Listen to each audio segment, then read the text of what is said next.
Здравствуйте, дорогие читатели! В связи с распространением коронавирусной инфекции временно наша библиотека прекратила свою работу по книговыдаче и посещение проведения массовых мероприятий. Но с сегодняшнего дня мы начинаем цикл «Сказки у камина». И сегодня первая сказка называется «Как лисичка всех перехитрила». В густом дремучем лесу жила-была лисичка. Как-то шла она по тропинке и нашла лапоть. Подобрала лисичка лопаток, почистила и пошла в деревню проситься на ночлег. Постучалась в крайнюю избу и просит: «Хозяин-барин, пусти меня к себе на одну ночку переночевать». Хозяин выглянул и говорит: «Нам самим тесно, лисенька, некуда мне тебя положить». «А мне много места и не надо», — отвечает лисичка. «Сама буду спать на лавке. Хвост прячу под лавку, а лопаток мой ляжет, и в курятнике переночевать сможем». Подумал хозяин, да и пустил лисичку в сене переночевать. Сама лисичка легла на лавку, хвост спрятала под лавку, а лопаток хозяин отнес в курятник, легли все спать. А посередине ночи лисичка проснулась, зашла в курятник, взяла лопаток и бросила за окошко. Утром, как все проснулись, стала лисичка искать свой лопаток, да найти не может. Хозяин пошел в курятник поискать лопаток, да тоже не нашел. «Извини, лисенька, что-то лопаток твой пропал. Видно, вор в курятник ночью забрался», — говорит хозяин. «Отдай мне тогда лопаток за курочку», — говорит хозяин, лисичка, «а то не уйду».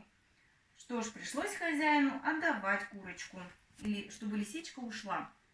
Пошла лисичка в другую деревню. На следующую ночь стала проситься на ночлег к другому хозяину. «Хозяин-барин, пусти меня к себе на одну ночку переночевать». Хозяин выглянул и говорит: «Нам самим тесно, некуда мне тебя положить». «А мне много места не надо», — отвечает лисичка, «сама буду спать на лавке, хвост спрячу под лавку, а курочку можно среди ваших гусей посадить». Подумал хозяин, да и пустил лисичку в сене переночевать. Сама лисичка легла на лавку, хвост спрятала под лавку, а курочку хозяин отнес к гусям. Легли все спать. А посередине ночи лисичка проснулась, взяла опять курочку и спряталась. Утром все проснулись, стала лисичка искать свою курочку, да найти не может. Хозяин пошел искать, да тоже не нашел. «Извини, лисенька, что курочка твоя пропала», — говорит хозяин. «Видно, вор к гусям ночью забрался. Отдай мне за курочку гуся», — потребовала у хозяина лисичка. Почесал хозяин голову, да делать нечего, отдал ей гуся. Пошла лисичка в другую деревню. На третью ночь стала проситься на ночлег к другому хозяину. «Хозяин-барин, пусти меня к себе на одну ночку переночевать».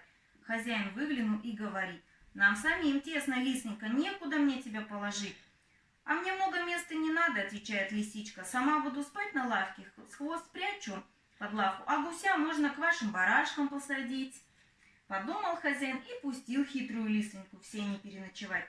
Сама лисичка легла на лавку, хвост спрятала под лавку, а гуся хозяин отнес к барашкам. Легли все спать. Ночью встала лисичка, взяла гуся и спрятала. Утром, когда все проснулись, стала лисичка искать своего гуся, да не может найти. Хозяин пошел искать гуся, да тоже не нашел. «Извини, лисенька, что гусь твой пропал», — говорит хозяин. «Видно, вор в хлев ночью забрался». «Отдай мне тогда гуся за барашка», — потребовала у хозяина лисичка. Отдал хозяин барашка, лисичка и ушла. Пришла на следующую ночь лисичка в богатый дом, опять стала на ночлег проситься. «Хозяин-барин, прости меня к себе на одну ночку переночевать». Хозяин выглянул и говорит: «Ну, самим тесно, лисенька, некуда мне тебя положить». «А мне много места не надо», — отвечает лисичка. «Сама буду спать на лавке, хвост спрячу под лавку, а барашка можно к вашим бычкам посадить».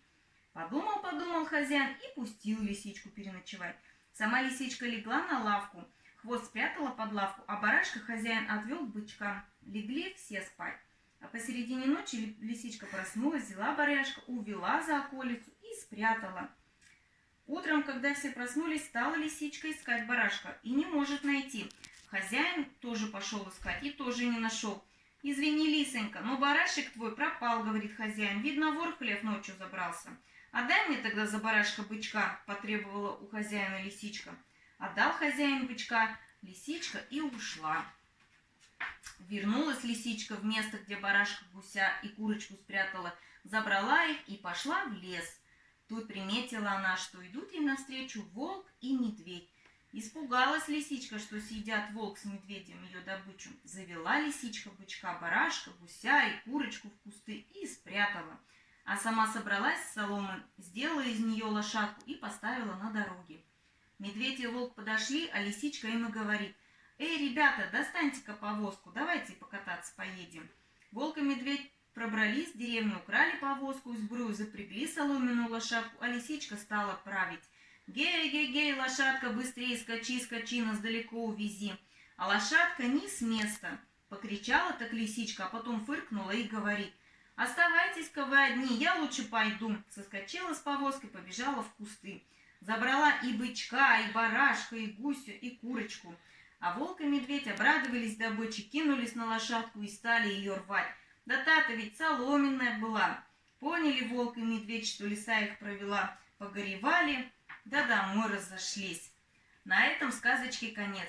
А вы, дорогие читатели, не забывайте, что мы находимся в режиме карантина, соблюдаем четкие указания нашего правительства на Сибирской области. Оставайтесь дома. Завтра мы прочитаем вам другую сказку. Всего хорошего. До новых встреч!